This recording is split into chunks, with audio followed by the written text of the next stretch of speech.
right, welcome in, guys. It is the second edition of the Scarves and Spikes rating episode. Just finished up the Derby, whatever we want to call it, Crown and Coke Classico. The rivalry. Yeah, rivalry, whatever we're going to name it. Against Charlotte FC this weekend.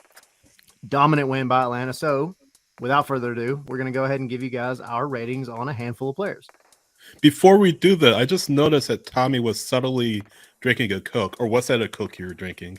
It was a Coke. That was a Coke. I just noticed that subtle nod. Yep. Now we just need somebody subtle with some jam. crown. It's a prop. You'll find out in a little bit. In a couple seconds. All right. First one. The legendary and I don't even know. I have so many good things to say about the kid. I say legendary, but the wonderful young Caleb Wiley. Caleb Wiley. Ready? You ready? Yeah, I'm sure. ready. I'm not rating him in protest because I found out earlier that the Heineken man of the match, he wasn't old enough to win Heineken man of the match. I was very confused when I saw Araujo getting it. So I have decided to give him yeah of the match. I like it. So that means he got a 10. Have a Coke for Caleb. Yeah. With no crown in it. With no crown in it. We don't endorse underage drinking. He's still legendary, though. We love you, Caleb. It's a legendary performance, wasn't it? 2 goals and an assist in the first half. Historical, like you said, only Miguel Marone and Yamil Assad have done it in Atlanta United history. Pretty good company to be a part of, but just a great performance from Caleb. I'm 18 years old, just turned 18, I believe, in December. Still a teenager, still a kid. Signed that home loan contract with Atlanta in January 2022. Has substantial amount of starts and appearances in 2022, and he may give, I wrote about this after the match, he may give Gonzalo Pineda quite a tough decision if when Etienne becomes fit enough to contribute on a more regular basis and start. So hopefully more to come from Wiley. And also coming out with the in very good company, he is the 4th youngest player in MLS history to have 3 goal contributions and a half. So interesting. Right up there with Alphonso Davies, probably the name that most people know, who takes 2 of those top spots, by the way. So there's really only 3 other ones in the top 4. But just great company to be in. Super excited for the kid. All right, second one. Coming off of a broken toe, Amar Sejdic.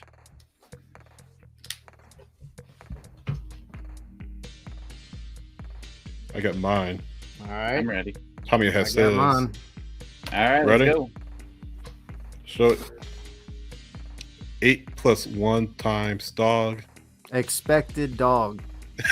Expected dog. He's got that dog in him. The dog in them. We're not talking about the dog that was on the field during CCL, right? Not talking about the Champions League dog. That's a DOG. We're talking about a DAWG. Yeah, this is a DAWG all the way. Just super. I mean, I honestly wasn't expecting him to come back in and get that much time. Of course, like Rossetto being out kind of forced a change, right? Mm-hmm. That was kind of one of the talking points coming into this match was who was going to replace Rossetto. You didn't want to have to because he's been so good the first 2 matches, but I mean, Amar Sejdic in the time that he has been in the first 2, and we only found out he was coming off of a broken toe this past week. So to see how quickly he's been able to get back in and handle things, you maybe had a little bit of a concern, like how well is he going to be able to do with that kind of injury?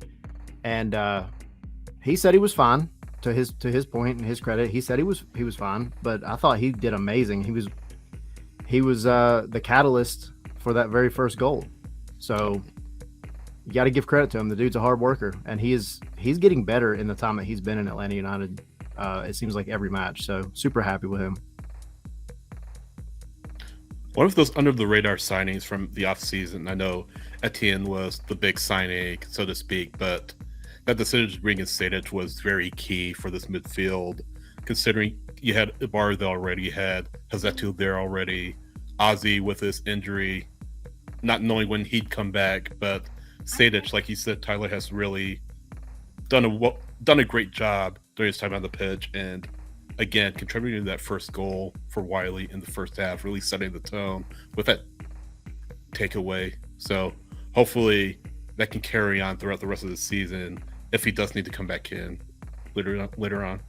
Yeah, when that trade happened, we didn't know too much about him, and he really didn't make an impact early on.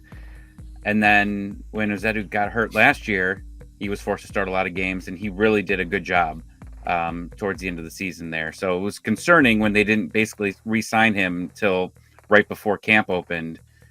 We were nervous about that, hoping that they would bring him on, because depth, we assume he got some type of pay raise, but even with some type of pay raise that he got, he's still a very cheap player that puts in, fantastic minutes when he needs it. So, and potentially could be a starter any day for us. So it's nice to have that situation. You can have two guys come in there. Yeah, and it never felt like a step down at all. I think I was perfectly happy the entire time he was on the field. I think he did a great job. So, agreed. Leads us to another midfielder who it just seems like you can't stop talking about, but it is what it is. Got to give him credit where it's due, because the kid's a cheat code. Thiago Almada. Yeah. I'm ready. Trying to think of something witty to say about him, but I feel like we've just gone through everything at this point. Here we go. Ready? Yep. 9.1, 8, 10. Got the full 10. He just makes things happen. Yeah. And I mean, all across the field, he wins the ball back, makes the passes. His vision of the play building up is fantastic. And, he laid off that pass for the second Wiley goal, which was fantastic. I mean, he knew, he was pointing to Wiley. This is where you take the ball. It's coming to you.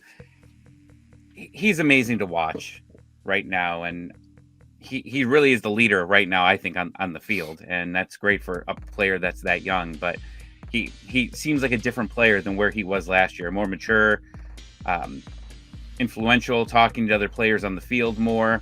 I think a lot of times, sometimes when you saw him yelling, it was more in frustration. Now it's more in support. So I'm loving watching him. And I loved his celebration after the first Caleb Wiley goal. He was the first one to go run into him. He was super excited for him. And then, yeah, to your point, it was even brought up, I think, in the broadcast, but you could see it plain as day. There was a moment later in the second half. The game was more or less done and dusted at that point. So you got players, that are going to do some stuff that maybe they don't do. Some will, but maybe they don't do as much when you're still fighting for a game.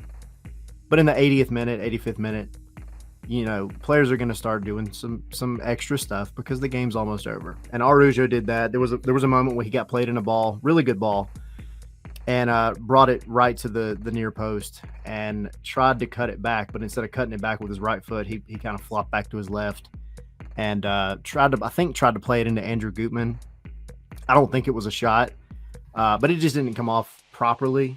And our Almada came over immediately and was like, gesturing to him like, hey man, just play it back across the box. Play it back with your right foot. Stop, trying to worry about your left foot all the time. Again, that's all kind of what it seemed as he was saying. I don't know what he said, but the implication was there.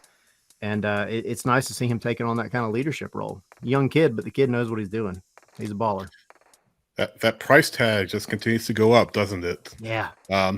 But you guys talk about that dummy, that layoff on Wiley's second goal. That was it takes a lot of skill and a lot of mentality to be able to do that. And I think I tweeted or mentioned it or somewhere, but I just felt things when he did that. That was just such a intelligent play to kind of fake out the defender that was assigned to him and make him think that, hey, I'm getting this pass, and instead laying off and letting Wiley take the chance. But just little things like that just make Almada really a cut above a lot of players in Major League Soccer. It doesn't always show up specifically on the score sheet, but just his mental capacity, just the little things that he does here and there just make him just a great player and get used to him because he's not going to be around much longer. And we keep saying that, but it's true. It seems like you might have talked into giving him a little higher of a number there.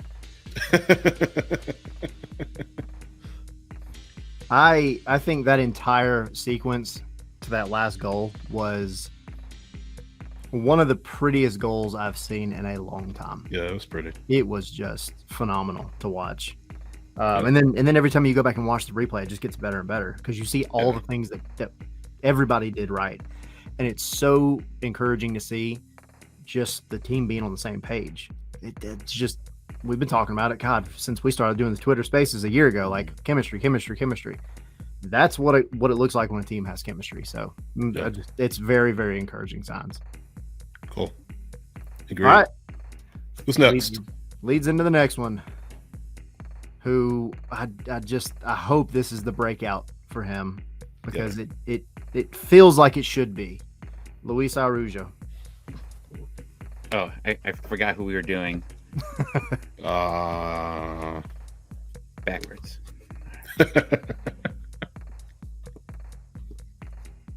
I had mine, but I've got to add a footnote. I've kind of adjusted my score a couple of times while we've been talking about Almada, but I'm ready when you guys are. All right. You ready, Tommy? Yep. All right, here we go. I'm ready. Oh my God, look at that. Wow. I gave him a plus 0.5 for getting robbed of the assist. Oh, robbed of the assist. He played in that what should have been the assist on the third goal. Mm-hmm. But from my understanding, it's officially been taken away because it took us like the slightest of deflections. That's what I heard. Garbage. It was a good pass. It's exactly what Atlanta United fans and everybody has been harping on. Hey, pass the ball. Well, he did, and he put in a dime, really. And it went right to Caleb's feet. And you got to give Almada the credit for the dummy. And then, of course, he scored a goal, which is the big thing. Like, he scored a goal, and I hope that just gets him on the mental path that he needs to be on. There was some point in around the 80th minute where him and Giakoumakis were running up the field, and he had an opportunity to score there, and he kind of just stopped. And I don't know if he was waiting for someone else to join, but he definitely should have had 2 goals. Like, that was one where he should have taken a shot on goal, and I guess that's still some of my concern, is that sometimes he gets the opportunities and he doesn't finish it. And at that point, you're up 3-0. Take the shot, man. Like, pad the stats. Like, go for it. Instead, he just stopped and the play just died out and it wasn't a goal. I mean, that's my only bad thing really to say about him, but I think that's just a little bit more frustrating. It's like, take the shot, man. Like, that's what you need to do there. And it's funny that, like, within 90 minutes of soccer being played, that's like even a point because God knows for how long everybody's saying, stop taking these crazy shots. Yeah.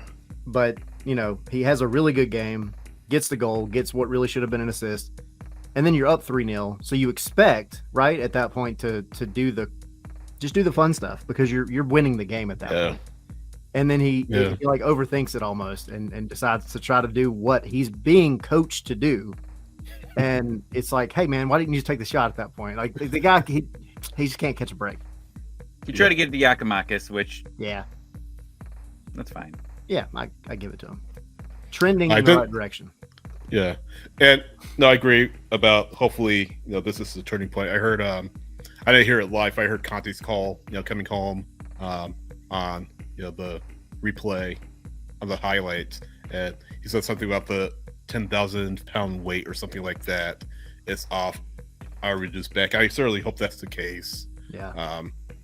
That hopefully that goal really opens the floodgates for him because he's taking a lot of criticism in the first 2 matches. But I would argue that Saturday was one of his best performances in Atlanta United kit, if not, maybe top 3 or something like that. But he just needed it immensely, and hopefully things will improve for him significantly after Saturday.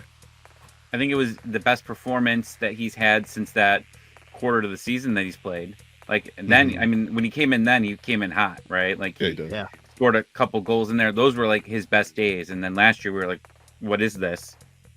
Bring back the Araujo we knew. And then yesterday looked like it. Yeah. And Exactly. and again, you have multiple broadcasts to listen to now. I don't know who all listen to Taylor Twellman.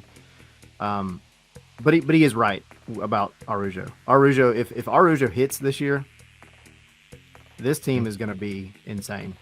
Yeah. They're already doing well, and 2 matches where he could have done so much better. But you have that front group really clicking the right way, it's going to be crazy. So, agreed. Here's hoping it's all out of his head now, and we're moving forward, and he's going to go be MVP like we want. Yeah. All right, brings us to number 5. The big, bald, and I can't say it. This is a family show. Brad Guzan. Ready? I'm ready. Here we go. Oh my God. 7.5? 8? And a 9.5. Yeah. Oh my goodness. The We're all leadership over. is there, right? Like, Yeah. you saw last year, nobody was really commanding that line and telling everybody where to get set. And I wasn't watching the game, like I wasn't listening to the game, but you just see him on the screen, and you can just imagine like what he's saying. He's screaming at everybody, getting them lined up, and he was very aggressive on those corners. Charlotte had quite a few corners, especially early on in the first half, and he was going out there and he was fighting them. And I don't want to go into our keepers last year after Brad went down, but they were not aggressive like he was. And even with some of the time wasting that he did, that really wasn't time wasting. Like there was one point where like he didn't even have to make a save, but he touched the post and then just like fell over. Like just to kill like an extra 45 seconds. Like that's what a veteran does. So it is nice to see him back, and he didn't allow an Olympico. So win-win, baby.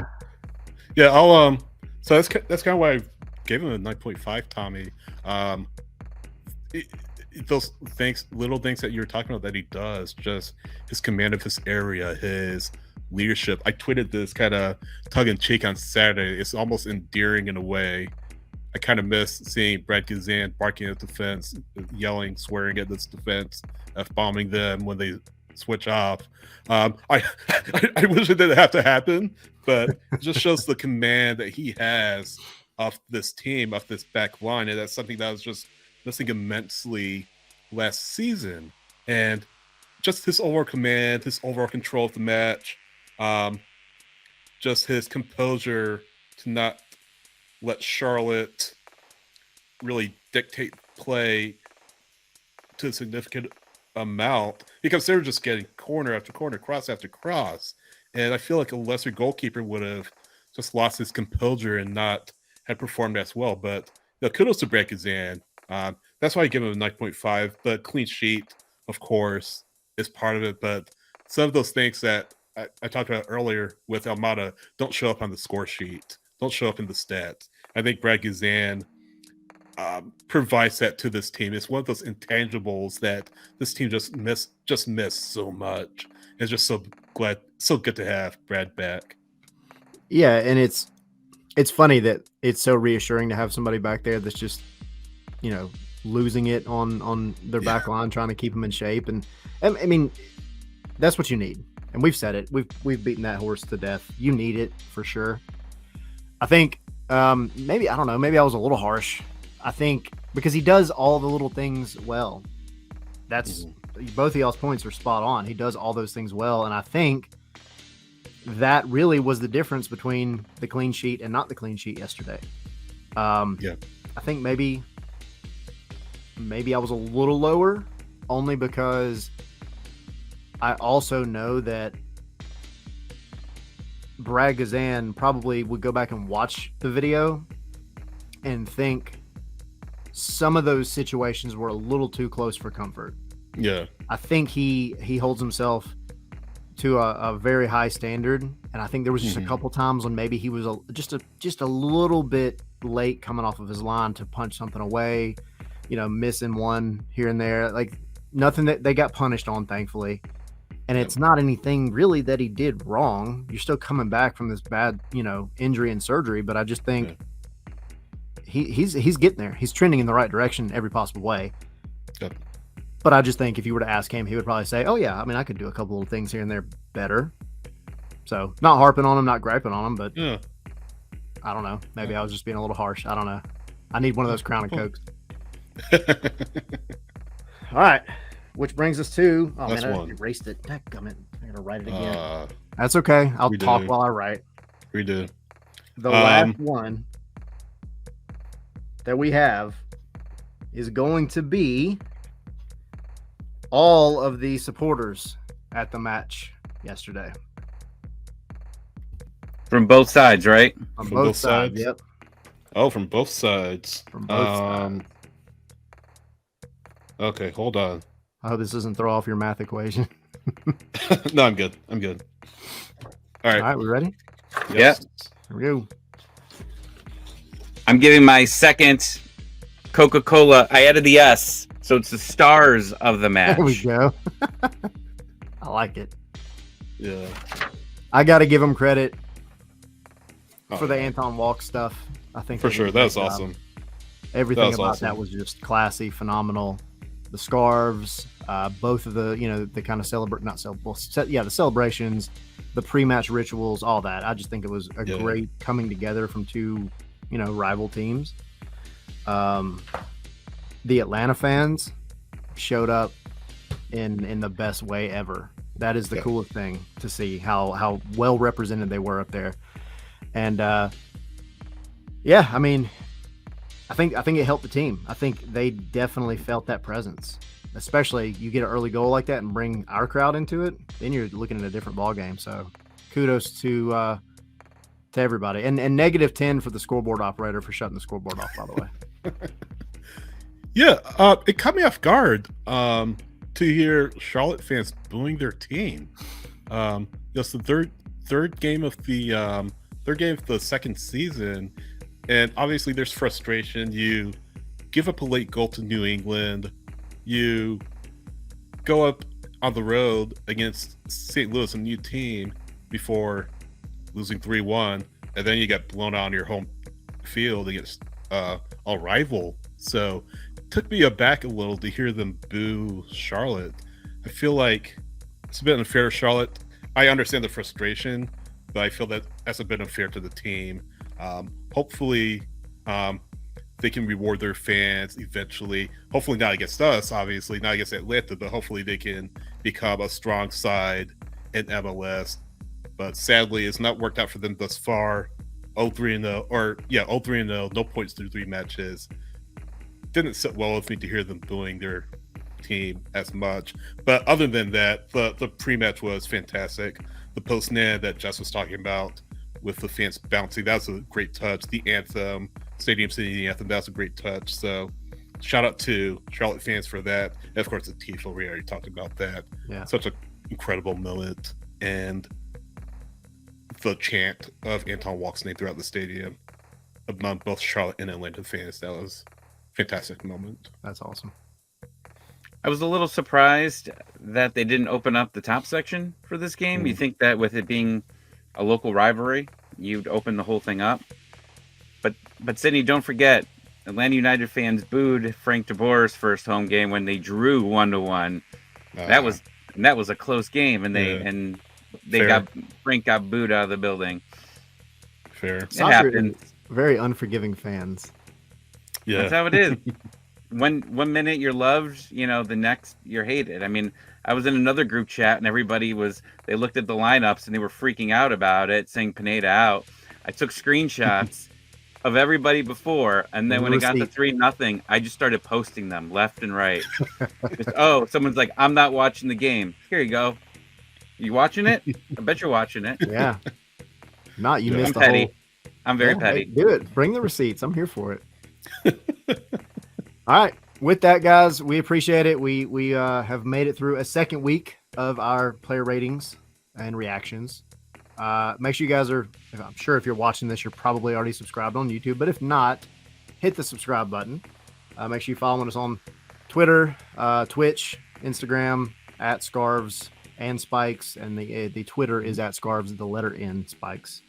So, yeah, be sure to follow us on all the social medias. I'm at ATL Pilgrim. Sydney is at SH Wrights. Tommy is at Tommy ATL 96. And we will see y'all on Wednesday. See ya. See ya.